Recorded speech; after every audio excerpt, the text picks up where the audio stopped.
Did you know that there is a Disney castle with a hotel? How about a ride, an attraction, a dragon? We're going to deep dive into all that and more on today's DIZ Pod.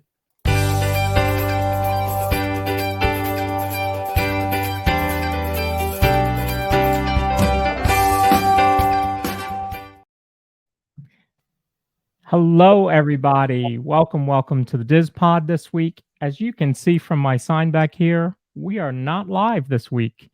We are recording this a couple days early because somebody decided they need a day off to go to the parks of all places. I resent that.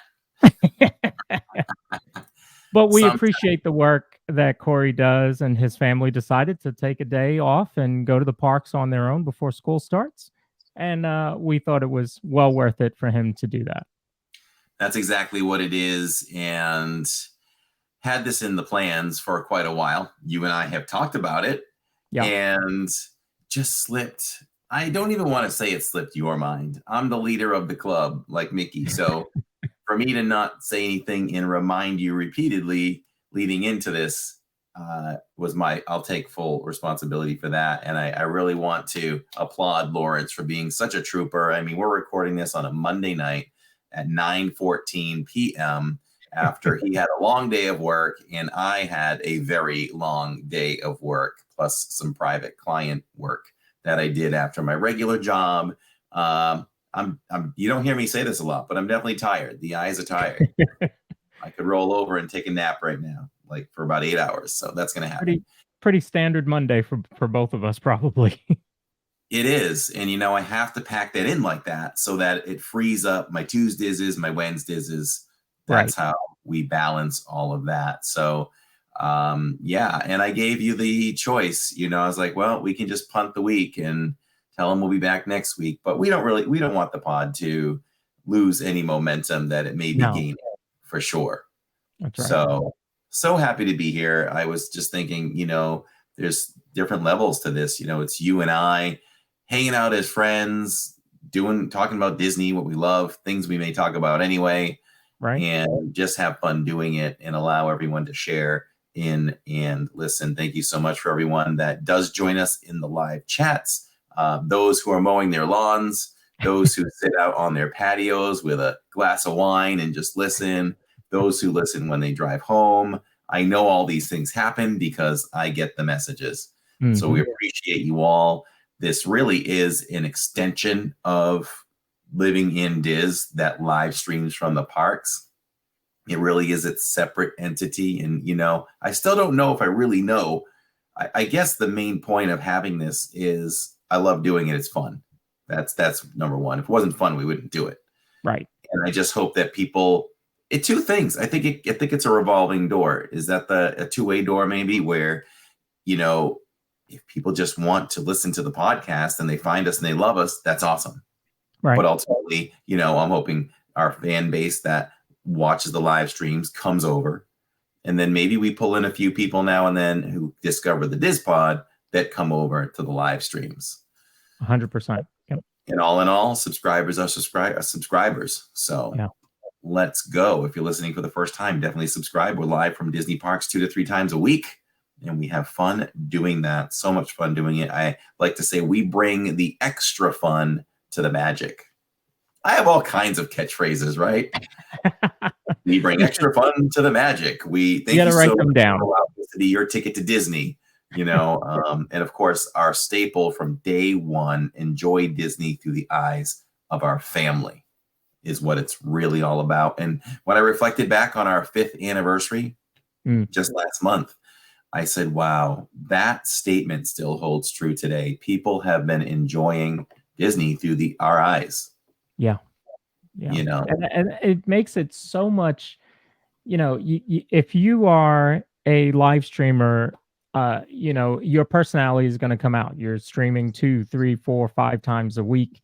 And so your personality is going to come out, and that's what really hooks certain people. And I can tell you personally, that's why I started watching Living in DIZ was, the way you work the park, the way you interact with the chat. And so I think the podcast is really just an extension of that. Thank you. I think everything we do that we bring to the live streams in the parks is a little bit next level. I mean, the effort is put into every single aspect of it. Yeah. You know, and I'm really appreciative when people do mention that when we're live. So remind me to touch on that when we get to in the parks this week. Because at the end of the World Showcase walkthrough, there was definitely some chat going on that's worth mentioning of just how appreciative everyone is. Kind of came out of the blue, and I wish I remembered the names, but I'll mention that a little bit there. So let's get started. We've got tons to cover in a short period of time. We're going to start with, I figured it would be great to start with a different subject this week. We will touch on the next resort feature. We're going to do them all until we're done with them. And today, Lawrence decided that we would do Caribbean Beach. And I think we got a few things to say about Caribbean Beach. I guess that's how I'm going to say it, Caribbean Beach. But first, we're going to touch on Disney park comparisons. I thought it'd be a good idea to just kind of compare and contrast just a few points of the Disney parks. I have to admit, I've only been to one Disney resort or park per se. Of course, there's 4 parks in Walt Disney World, but that's where I reside and that's where I play. Hoping to go do some Disneyland sometime in the near future. And I'm not going to rule out any of the other parks in the entire world. I would hope that eventually I would get to them all, but no timeline for that for us. I mean, when I think vacations, we've got the big one that we're not going to announce yet, but we will be as soon as dates become available to us. But then we're looking into the following year, and maybe that's the year that you come out to Disneyland with us, because Kathy is counting on doing that with us in 2025. All right. So maybe we can make that a bit of a trip. Whoever else wants to come out, you know, Holly, you know, Jeff, maybe. I don't know if we ever get Neil out there, but Neil, you're invited for sure. Maybe yeah, and I wouldn't rule the other parks out for my family either. You know, we see, as you'll see soon when we do the comparison, some of them are just absolutely beautiful castles, and they're certainly not the same. No, they are not. And we're going to dig into that in just a moment. I'd like to say that each and every week we wear different Hawaiian Disney themed shirts. I can't guarantee there's going to be some repeats. There's got to be some repeats, but we feature one of our Hawaiian shirts in our collection. We also feature a Disney mug in our collection and a magic band in our collection. And there are plenty of those to go around. Today, I am enjoying some water from my Pandora mug. I could be mistaken, and correct me if I'm wrong.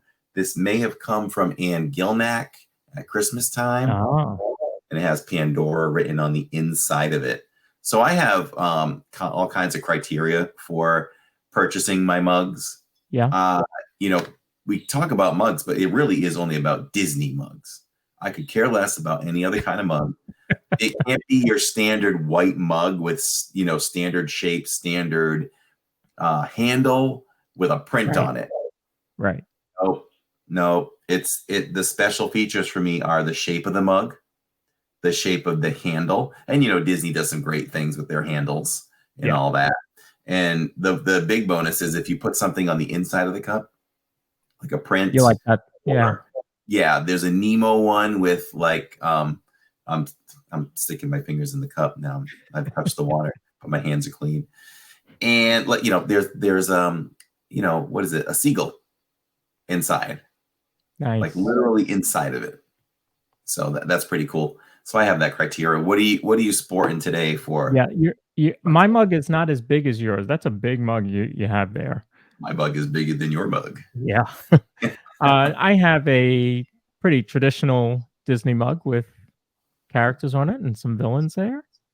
So pretty cool. It is blue on the inside, which I do like. There's no writing in it, but I do like where it's a different color on the inside. So for those who can't see it, he just held up the very mug that I just said that I despise. It's white with no character on its handle, like no character to the handle.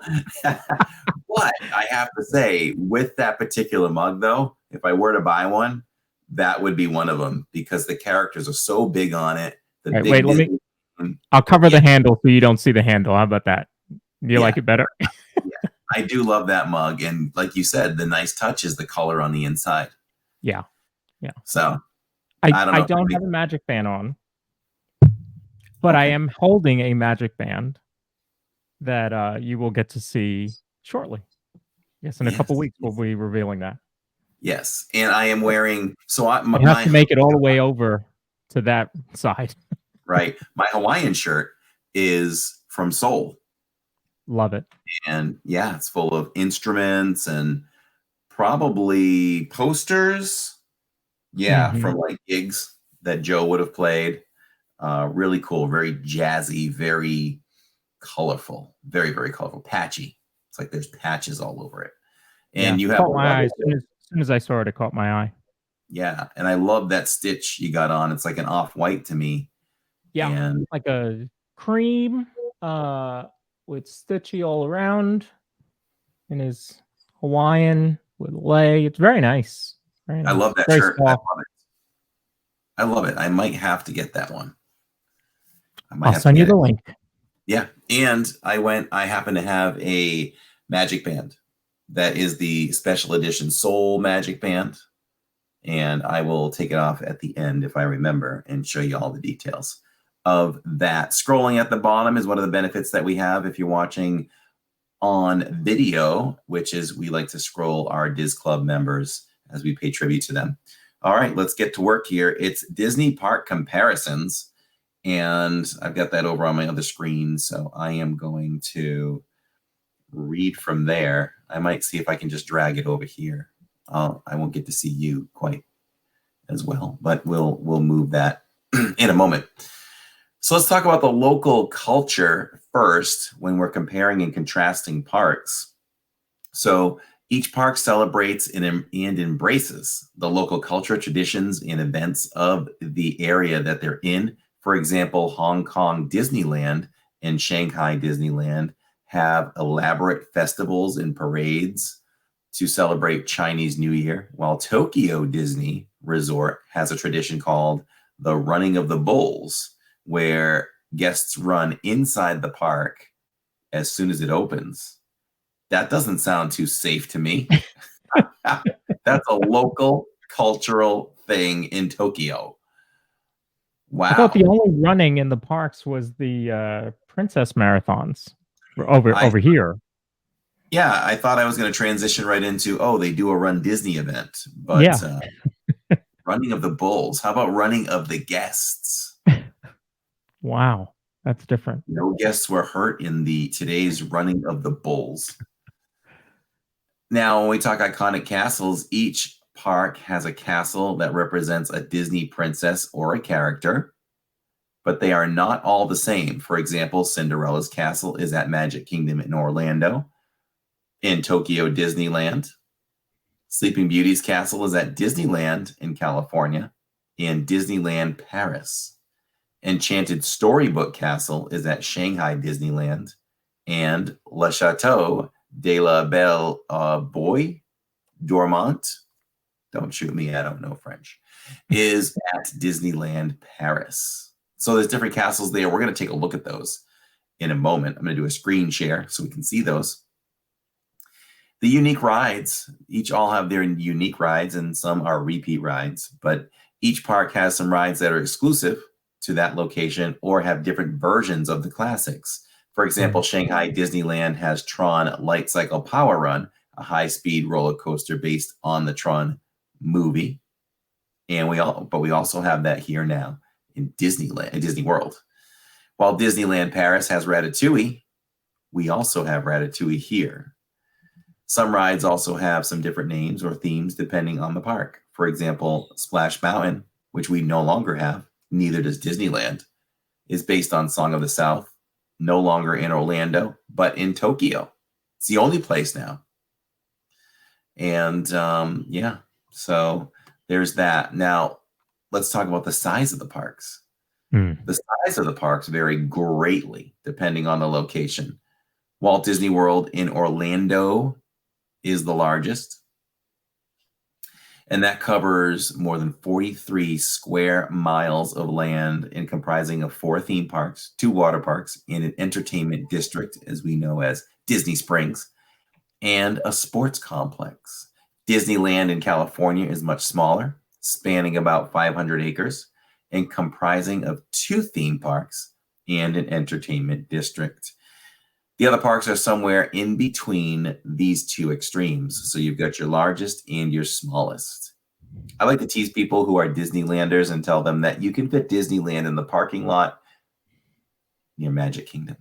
Yeah, which is crazy to think that way, especially because it's the original. But, Walt's idea was go big or go home, basically.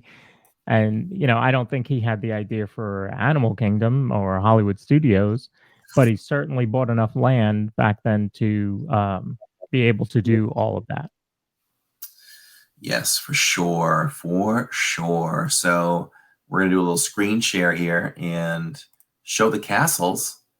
And we are pulling this from Offstage WDW is where that's coming from. And once that pulls in, we're going to be able to see some details, and we can physically see the size of these castles.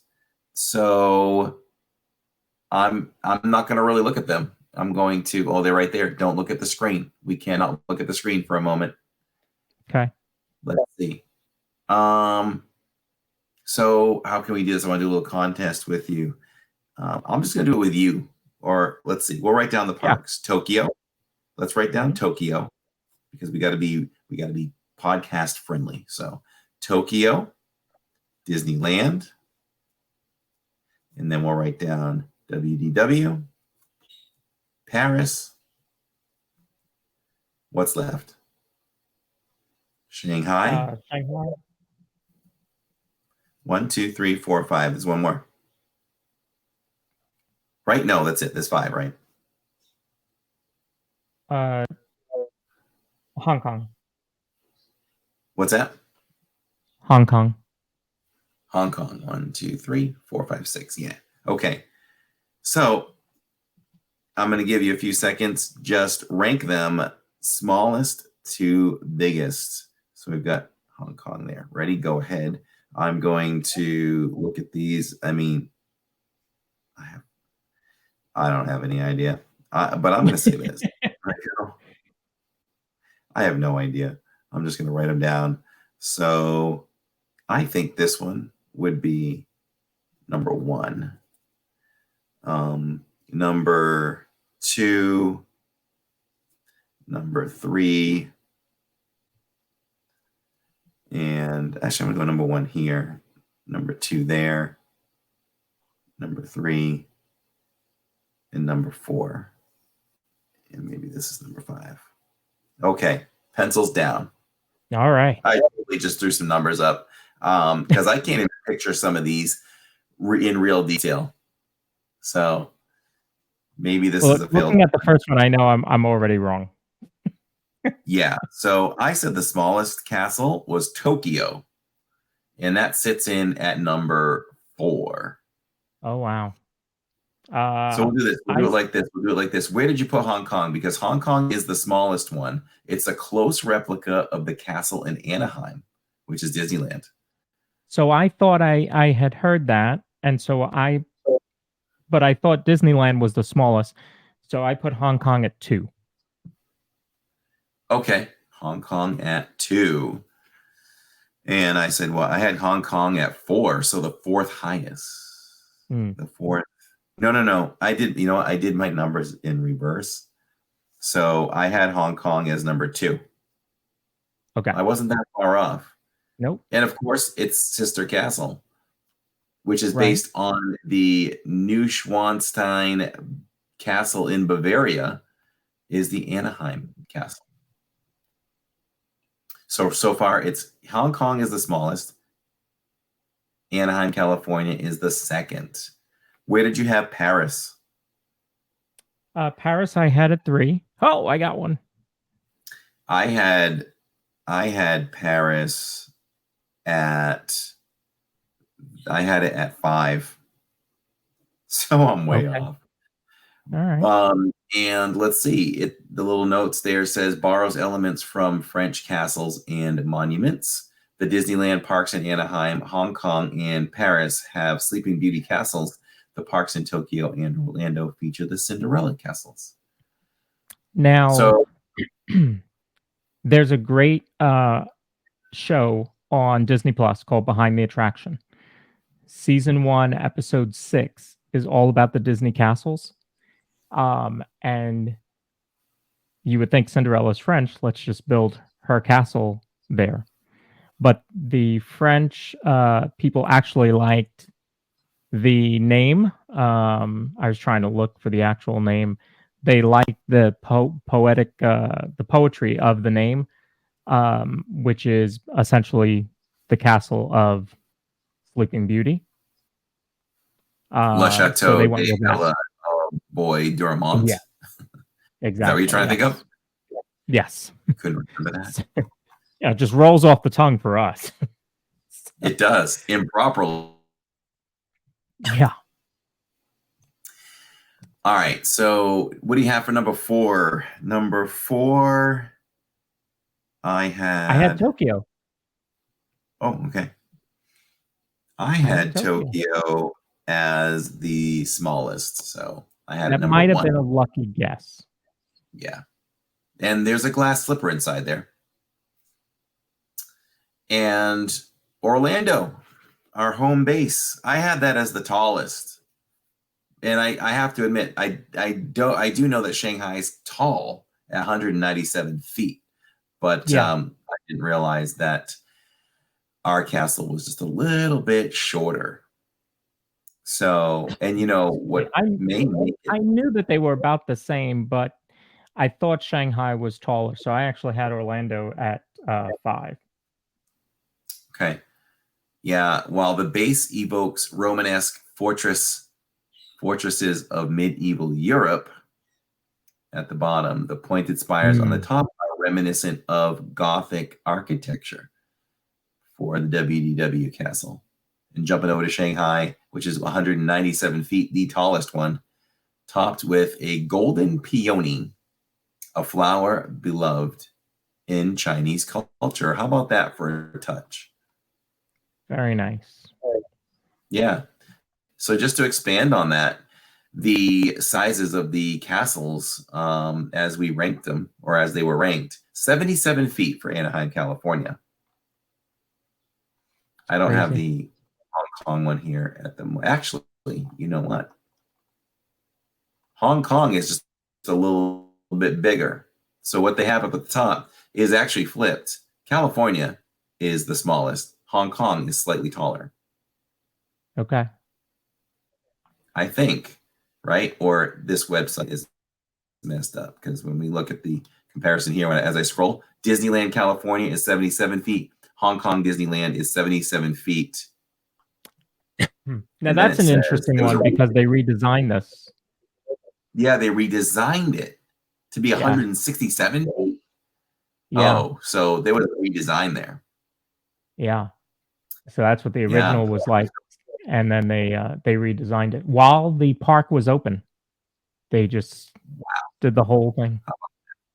Put some big scrim walls up, and here we go. That's right. Did you know when the park was built in 2005, a survey of people showed that they wanted the same Sleeping Beauty castle in Disneyland, and the Imagineers delivered? That's why. Is that why that happened? As the park's 15th anniversary approached, Imagineers wanted to do something special. To have the castle stand out, they decided to make it bigger and dedicated it to not just one princess, but all the princesses. Since the castle already existed in a busy park, they painted and assembled 15 prefabricated parts off-site, then moved them to add on to the castle. Now named Castle Magic of Dreams, the gorgeous castle features 12 towers specifically designed to represent the 13 princesses. Anna and Elsa share a tower. Very cool. Pretty cool, right? Yeah. Disneyland Paris at 167 feet. Did you know that the Castle Les Chateaux de la Belle au Bois Dormant is a literal translation of the name Sleeping Beauty? Imagineers found the name quite lengthy, but the French residents loved it. The castle looks different from the original Sleeping Beauty one located in Disneyland because Imagineers wanted to design something completely different than a typical castle. France just so happens to be home to more than 40,000 castles. Therefore, they made that one look more fairy tale like, as you would find a castle on the countryside. I didn't even know there were 40,000 castles in the world. Right. That's all. Exactly. That's a lot of castles. The stained glass windows in there were made by someone that came out of retirement to do the stained glass windows for that castle, and he had done them for other castles, like real castles. Real castles. Yeah. Well, that's awesome. Money talks. That's awesome. Yeah. That is beautiful. Look at that foyer. Are you kidding me? So this is where the glass slipper resides. It's in Tokyo Disneyland, and it is the third highest castle here at 168 feet. Did you know, based off the Walt Disney World's Cinderella Castle in Florida, Tokyo's Cinderella Castle features a walkthrough attraction and of the classic film. A walkthrough attraction. I didn't know that. Mm-hmm. There's magic so many differences between the you would think it's just a castle, but there's so many differences between each of them. It's pretty cool. It really is. At 189 feet, Walt Disney World's Cinderella Castle checks in at that, and not a foot taller because it would require a blinking aviation beacon. So if they went just a little bit higher, they would have needed, some of those blinking lights to warn planes. I didn't think planes flew that low. Yeah, I know. But rules are rules. While this castle does not have any walkthrough attraction, the walls within the interior archway are covered with 5 intricate mosaic murals. The pieces are made up of 300,000 Italian glass and completed with real gold and silver laced throughout. I know they're beautiful. I mean, everybody takes pictures, in they do, right? In the hallway there. Yeah. Yeah. In front of it. I walk through it now and then during after closing of the park. We happen to be in the back. We'll walk through and kind of feature that. And Shanghai Disneyland Park. Let's see, acreage-wise, Shanghai Disneyland is one of the smaller parks at 100 acres, which in comparison, ready for this, Disney's Hollywood Studios is bigger. Bigger than Shanghai Disney. Wow. Crazy. I mean, what do you do as an American to plan a trip there? I mean, you want to check out the culture in all these other countries anyway. But what do you spend? A couple days there? You're good. I mean, it's small. That's a lot of money. They just go out and do one park, don't you think? One park. Yeah, because it's not like Florida where we have 4. It's one park. It's crazy. We're so spoiled. It's kind of like in your mind, this around the world, but it really is just one park. So yeah. It would be so nice, wouldn't it, to travel to these other parks in other parts of the world, knowing that you have 2, 3, 4 parks to visit while you're there. Right. But I guess in a way for us, the advantage is, right, we can look forward to spending that week's vacation or 10 days doing other things. Other things, yep. Whereas if it was bigger, you'd be going for your 7 or 10 days and probably miss out on the surroundings. Yeah. But ironically, it's the largest castle out of all of them. It's named Enchanted Storybook Castle. It includes a restaurant, Bippity Boppity Boutique, walk-through attraction, stage, and the boat rides, or it says, and the boat ride goes beneath the main level and outside the castle. Wow. Yeah. There's an honorable mention here. It says the Enchanted Tale of Beauty and the Beast, located inside the Beast's Castle in Tokyo Disneyland, takes guests through scenes of the beloved story, and it opened in 2020 as part of a massive expansion. The castle stands at an impressive 108 feet tall. If it were an official castle on our list above, it would have been ranked at number 6 in size. Yeah. And of course, we know that in Magic Kingdom, you can eat at Be Our Guest. So the illusion is there's a tiny castle at the top of the mountain, right? And I guess you're supposed to feel like as you enter, you're entering that castle. It's supposed to be an illusion. It's in the distance, so the castle is technically smaller. That castle is only 15 feet tall. It looks a lot taller up there, doesn't it? I mean, I knew it was smaller and they would use, perception there, but holy cow, I did not 15 feet tall. Wow. That's pretty impressive, right? Yeah. I love it. So there it is, a little bit of comparison and contrasting with the Disney parks with a focus on the castles. I learned a bunch. Oh, yeah. Oh, I sure did. Right? I sure did. Yeah. And if you have a chance, like I said, check out that Behind the Attractions season 1, episode 6 on Disney Plus. Very cool story about all the castles. And the rest of the whole series is really good. Talks about It's a Small World and Space Mountain and all sorts of attractions throughout the entire Disney company. That's a thing that Disney Plus did in the beginning that I totally loved. I wish they would do more seasons of that. I love that so much. I mean, if you take out, now I'm taking out most things, but if you take out the classic films that are on Disney Plus, if you take out the Marvel stuff and the Star Wars stuff, that is my favorite stuff right there. Yeah. I've always been someone as a kid who grew up just wanting to watch the making of anything. How was this movie made? I want to know. And I'd watch these documentaries all the time. I even think Leonard Nimoy had a show, and I think it was on Nickelodeon. And it was called I almost want to say it's like Lights, Camera, Action, but we'll have to look that up. At some point, but it was just the making of, and I just love that behind the attraction stuff. I wish they would make more. I enjoyed those so much that maybe I'll go back and watch them again because you kind of forget things. Yeah, exactly.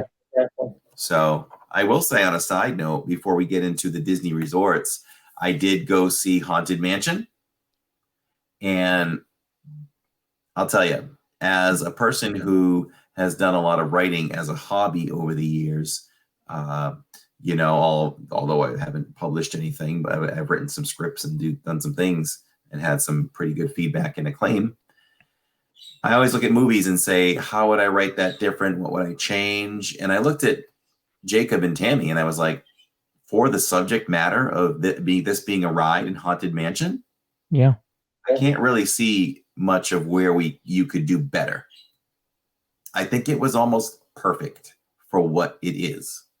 Wow. So, So I have to be careful, though, with rating because Jacob and I like to go along with Rotten Tomatoes and, from 100%.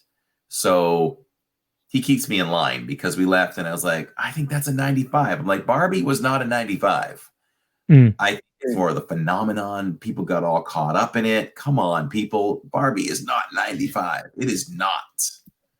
Because if you think that is, I don't know if I want to trust you on your evaluation of movies. Barbie was fun. Barbie was fun, but I gave it a generous 75%. It was fairly solid, but I did almost drop a tear at the end.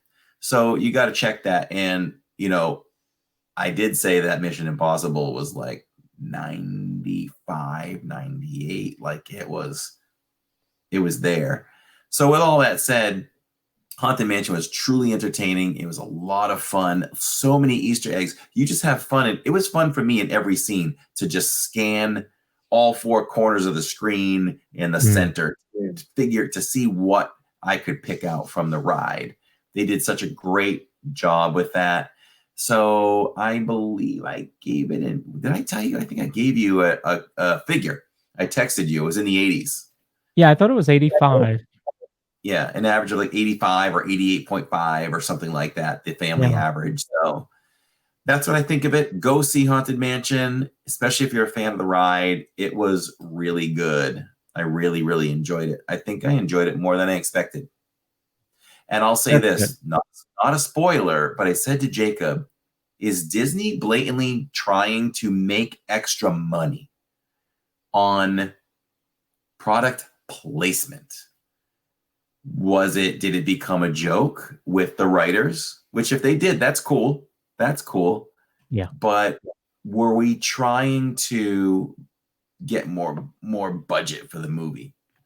Because there's a scene where the medium is like, okay, Spirit, I want you to write down, some details with this pen and pad that I bought from CVS. That's true. That's true. There's a statement about, something else where they got it at Costco. So there's blatant, mentions of products. Yeah. I mean, we all know when you're watching movies and TV that if you see a box of Tide off to the side, Tide paid for that.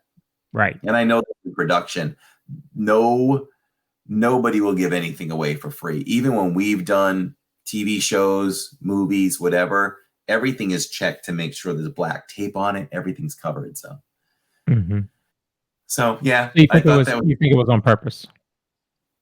They were playing with it. I think it's clever if, knowing what I know about production, I feel like that was probably more of a joke on the writer's part, because normally you just product place those things for visuals. Yeah. And I think they just had fun with it. I'm going to go with that. But at the same time, they probably got paid for it. Right. Exactly. So interesting. Check that out. I think there's about 5 of them, 5 products that are just right out there, including this U-Haul truck that you see about, 7 different angles in the first 3 minutes of the movie. Okay. All right. Speaking of that, on a side note, I'm sitting on a cul-de-sac today and I hear woo, wah! And I'm looking around, I'm looking at my mirror. This FedEx truck comes in on 2 wheels, turns around on the cul-de-sac and just takes off up this little suburban neighborhood street. I was like, whoa. It's funny. Right before we started, there's a FedEx truck coming up my street, and I'm on a little bit of a hill, so he's got to hit the gas to get it up there. And I looked, I was like, "What is that?" And it was a FedEx truck. So maybe FedEx needs to do a little work on their trucks. Yeah, maybe. Hey, you know what I smell? What's that? Resort deep dive.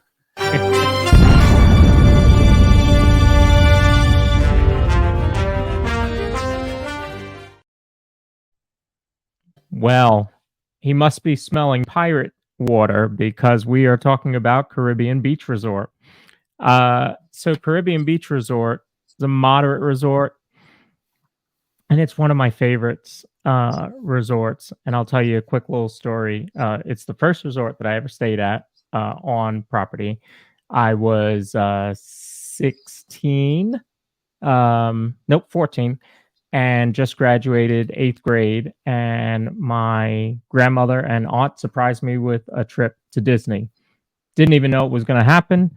I decided I wanted to go to JFK. We live near JFK. Went to JFK to watch the planes take off, and my aunt and my grandmother were there. It was really weird. And so they gave me a card for my graduation, and it was a Mickey card, and they said, "Let's go to Disney."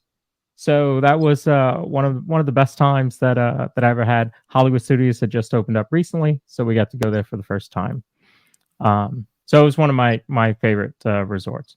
So it is a moderate resort. It did open in '88, so it is the oldest moderate resort.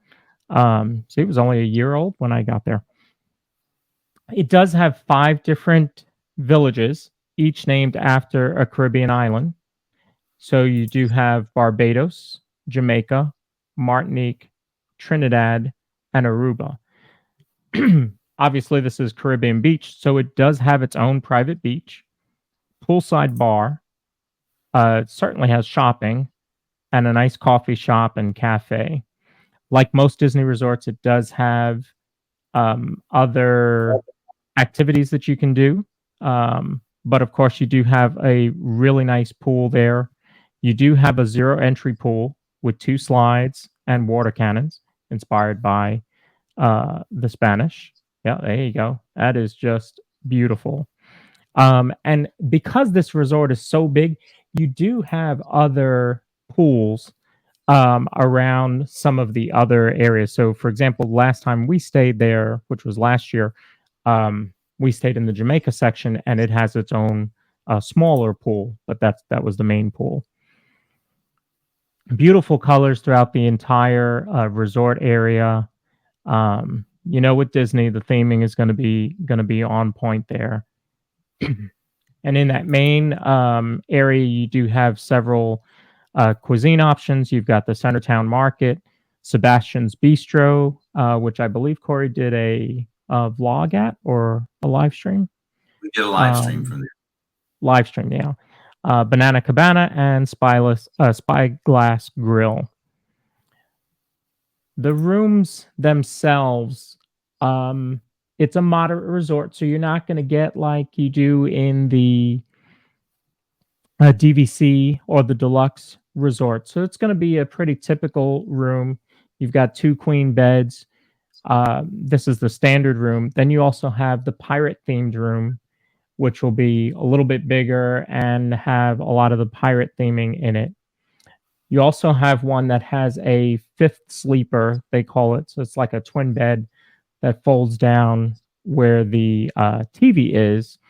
So, like for our family, I could have Finley sleeping on that sleeper. She would certainly fit fine there. I would say a child up to 12 or 14 probably would fit there with no problem. But other than that, it's a pretty typical room. They have updated them recently, so they do feel new, even though it's an older resort. Of course, Disney does that right. I was trying to think about some hidden Mickeys there. I'm telling you, I think Catherine found one. I'll have to see. Maybe she can put it in chat what if she found one there.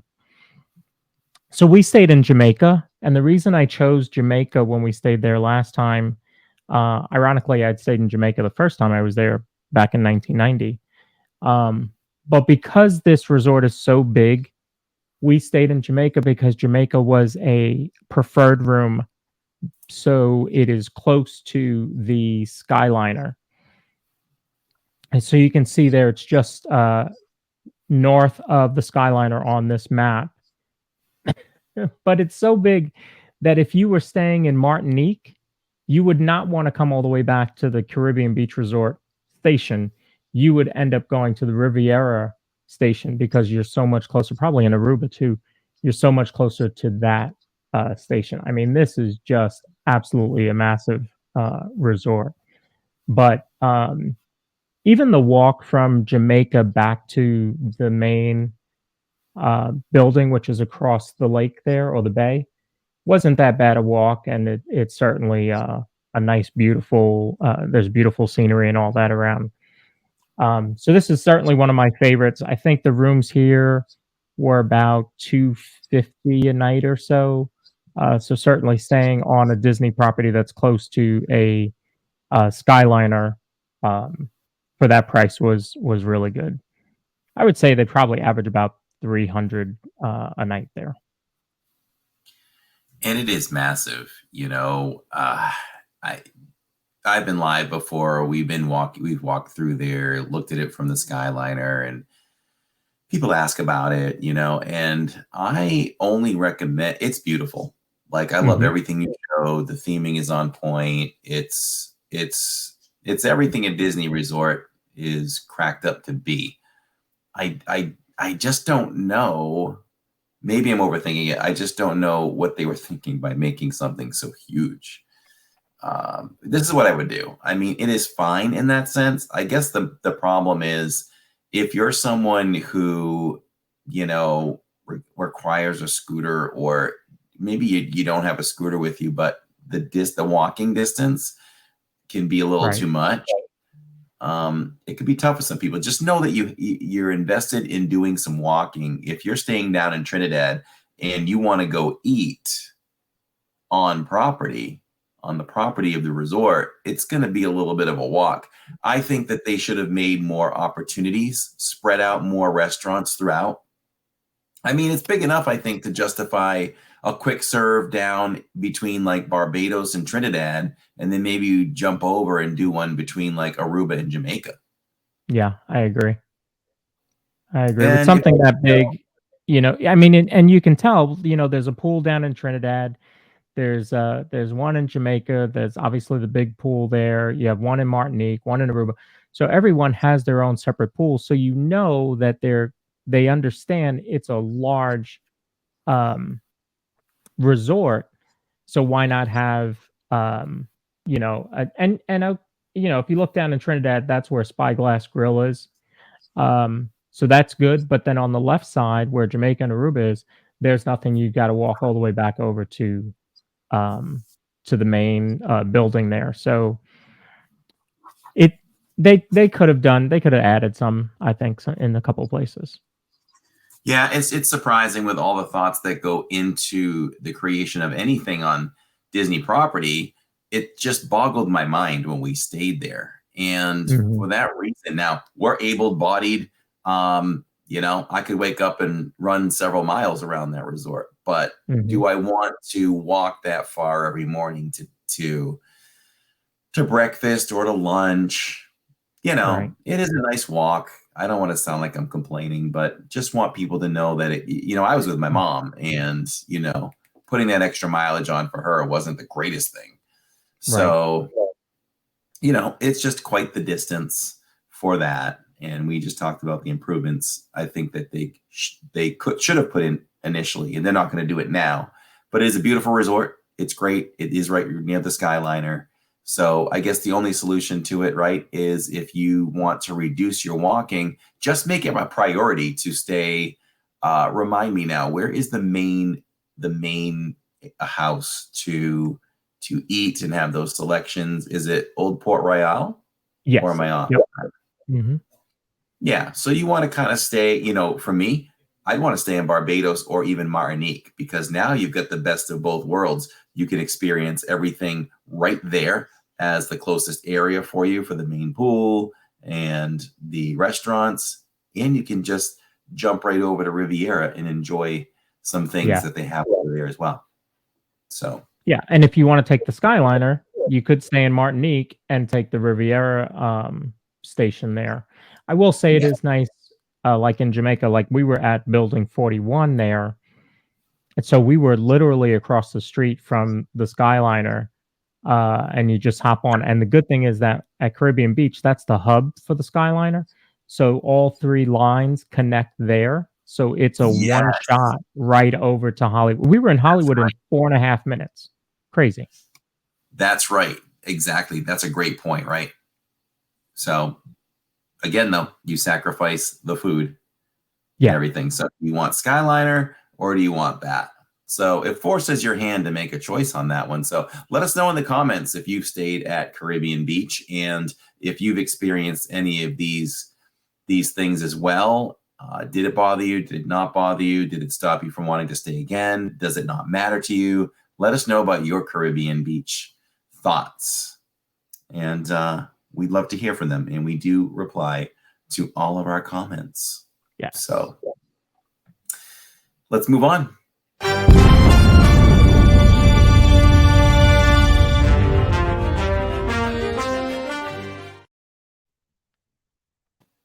There we go. So it's time for In the Parks. this week. And because we're recording this on a Monday, there's only one park day to talk about.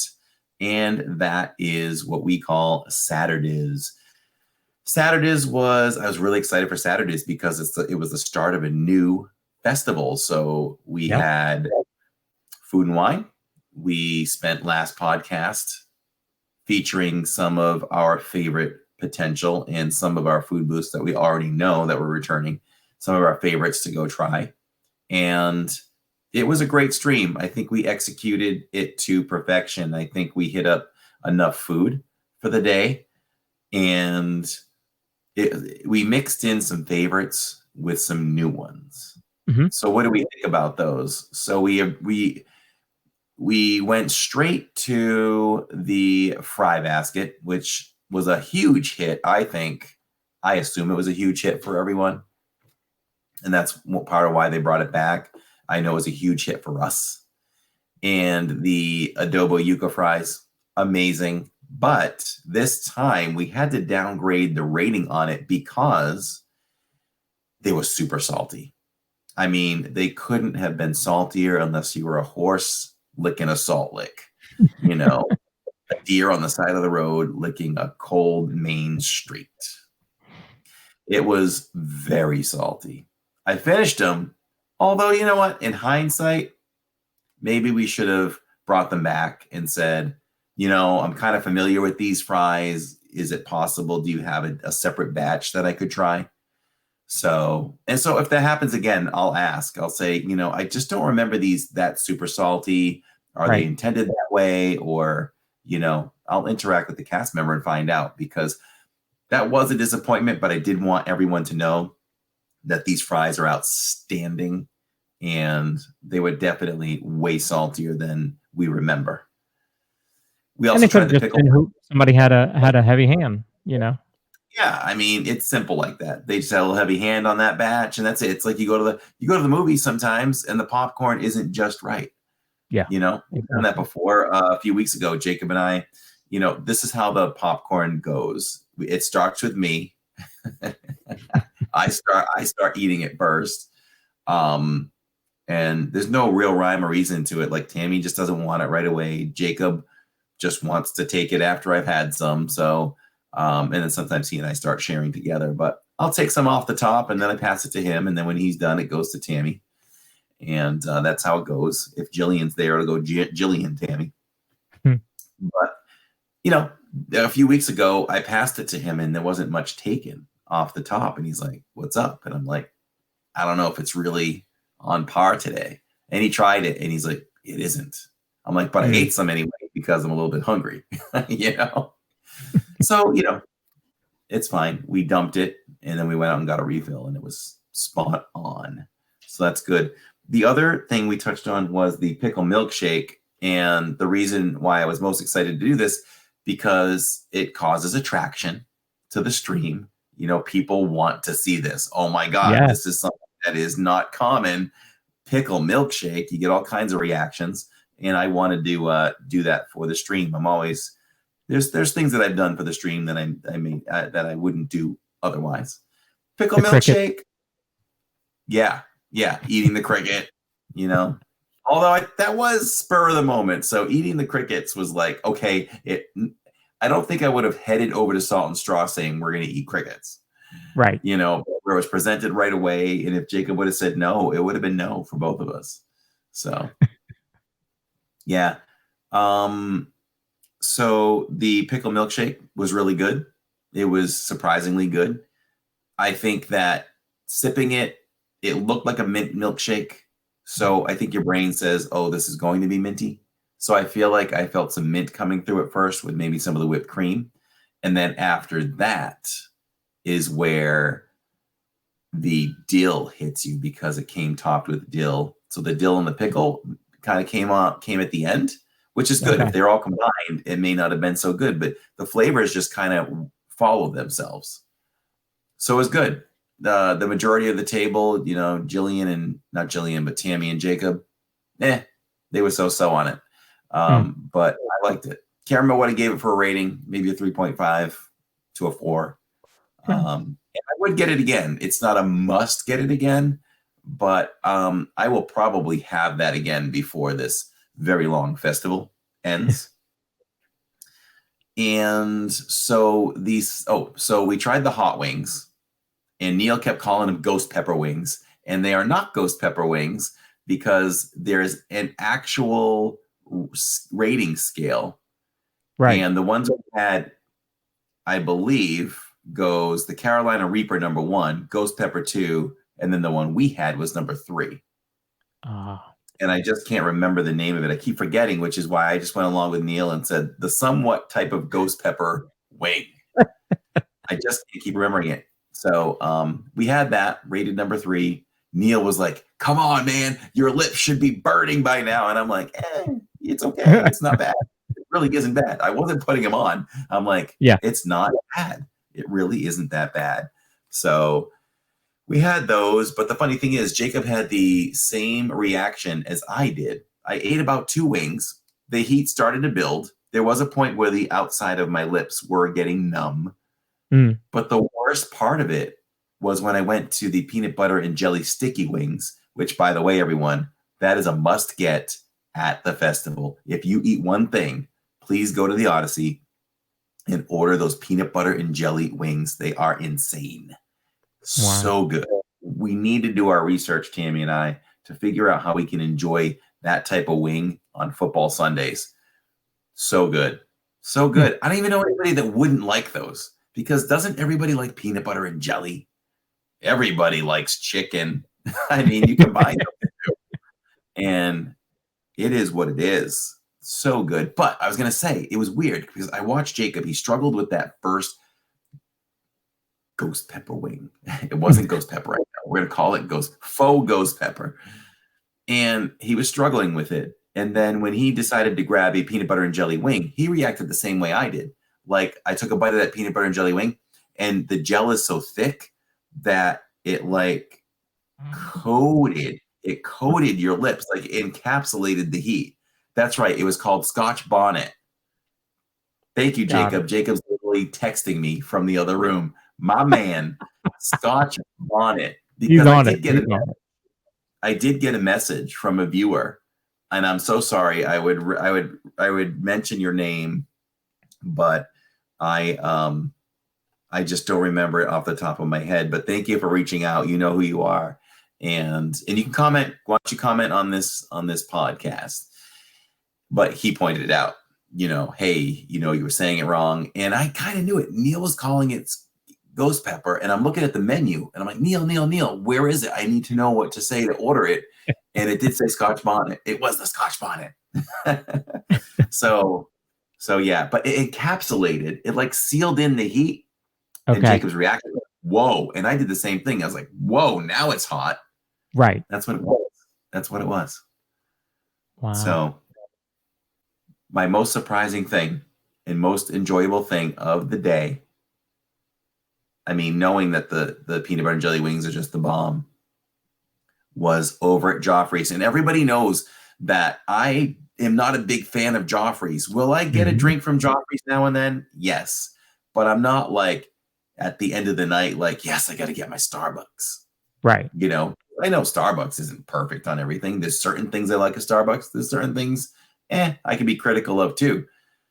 But I was starting the World Showcase walkthrough, and we noticed that Joffrey's was still open after hours. That's how you do it. That's what we've been saying about Starbucks in any of the Disney parks. Hollywood Studios, Epcot, why are you closing? 100%. Why are you closing? You should be open like an hour after. How much money do they lose? Seriously. So with that said, we stopped over and we were able to get a couple things. I got a cookie to share with the fam, and the history of that cookie so far is nobody ate it at the park, which I thought they would want that at the park while we're doing the World Showcase walkthrough. And about a little less than half of that cookie left, so a third, and I'm the only one that's eating it.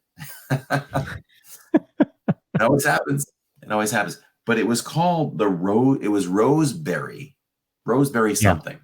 Yeah. From Joffrey's. It was lemonade in like strawberry syrup on the bottom.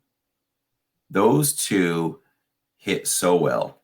Yeah. What a compliment to each other. sweet and sour together. That is a get it again all the time. Like to the point where I'm thinking about doing the World Showcase walkthrough more from Canada so that I so can you can stop start there and get it. grab it and do the walk. Yeah. I mean, maybe they'd be closed, maybe they won't be open every night, that I do it. But hey, we can test it tomorrow night. I can do if the timing lays out that I'm able to do like Epcot Forever from Canada. There you go. We'll walk over. I was very surprised when Kathy saw that they were open. I was shocked because I just expected all food to be closed. Stopping her either. She's like, Joffrey's is open. I'm going over, and I'm like, because I might not. She left you. I thought she left me thinking, wow, they probably cut the line off. But there was even people allowed to go behind us. So that's what we did. Wow. And I'm so glad we did it. It was so good. The one thing we did forget over the fry basket was the pickle fries. Mm-hmm. And basically, you strip them down. They're fried pickles like you would get at restaurants, cut more of the circular shaped. This was long form to look like a fry, well coated. I'm very picky about those. I'm critical about them because I love, I never had pickle fries or pickle chips or anything like that until Buffalo Wild Wings came into our lives when we lived in Maine, like 15 years ago, maybe. And to me, those are still the best. I think Buffalo Wild Wings does them right. And I thought, so Chili's does them really well too. But I think these pickle fries are closest to Buffalo Wild Wings. So highly recommend those pickle fries as well. Nice. For sure. Yeah. And for the walkout, to wrap up this week in the parks, this is the thing. This is what's different about our channel too. Towards the end, and I'm sure you can agree with this, whether it's doing the World Showcase walkthrough at the end at Epcot or just walking around any of the parks to close the night out, it's kind of where we kind of get little wishy-washy on the channel. It's just letting everyone watching know how much I appreciate them. But most of the time it's initiated by the viewers, the DIZ family, just about how much they appreciate us. And I just want to say I'm so thankful for that. And that did not go unnoticed at all. I mean, I commented on it, but there were several of the viewers watching the other night. People that came out of the woodwork that are been Ninja Watchers forever. We're such big fans of yours. And that stuff like catches my eye and my ear. Like, okay, all right. And, thanks for getting us through COVID. I haven't heard that in a long time. Yeah. And now Disney with us. And just several people that I've never seen them come out into chat came out and how much they loved and appreciated us. And that always goes to the heart. And I know I sound like I repeat myself a lot, but how other else can you say it than the ways I say it? We truly appreciate everything. Yeah. So I think we're good. I think we should wrap it up there. We're at 103. All right. I like it. We're at 103. Yeah, I'm happy with that. I think we did a great podcast today. Covered a lot of good points. I think we had a lot of fun. And we covered comparisons and contrasts with Disney parks with the feature on the Disney castles around the world. And we covered the great resort of Caribbean Beach. And we'll continue that series as well. And talked about our first visit to the Epcot International Food and Wine Festival 2023. And there'll be many more visits for that. So stay tuned for that. And this is a recording. Next week we will be live coming back at you. I have my letters right here. I'll be putting LIVE back up next week. Don't worry about it. That's right. And I would be remiss if we don't go. We have to go. We can't go without first revealing the Disney shirt beneath the shirt. Did I say that right? Yeah. And it is this one. It's the Walt Disney. Yeah. Right there. So it's the white t-shirt with a hand-drawn Walt Disney World with different things on it. You've got the World Showcase. You've got what else is represented here? So many the things. Hollywood studios up there.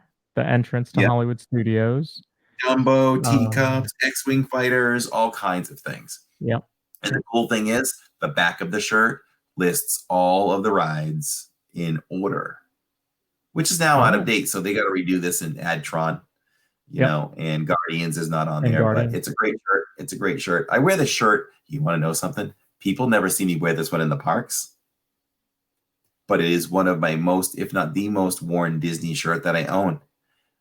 It's one that I choose to wear under my scrubs at work because it's white, you know, and it's just, I have a small rotation of Disney shirts that I wear at work. I don't want to wear the other ones out too much. So this is one I've chosen to kind of wear out a little bit. Nice. So yeah. Very nice. All right. Oh, you know, before I go, we got to make sure we hit up our sponsors quickly, and we'll let you go, but we'll be live next week. We love you all. Thanks for joining us once again, whether you're watching on the rewatch or the premiere. So let's just hit up our sponsors real quickly. If you're about to plan your next Disney vacation with over a decade of helping people find the homes of their dreams, you want to look up Victor Naraki. He is the perfect realtor of Vision Home Real Estate LLC to help you find the home of your dreams. Go to DisneyAtYourDoorstep.com. That's DisneyAtYourDoorstep.com.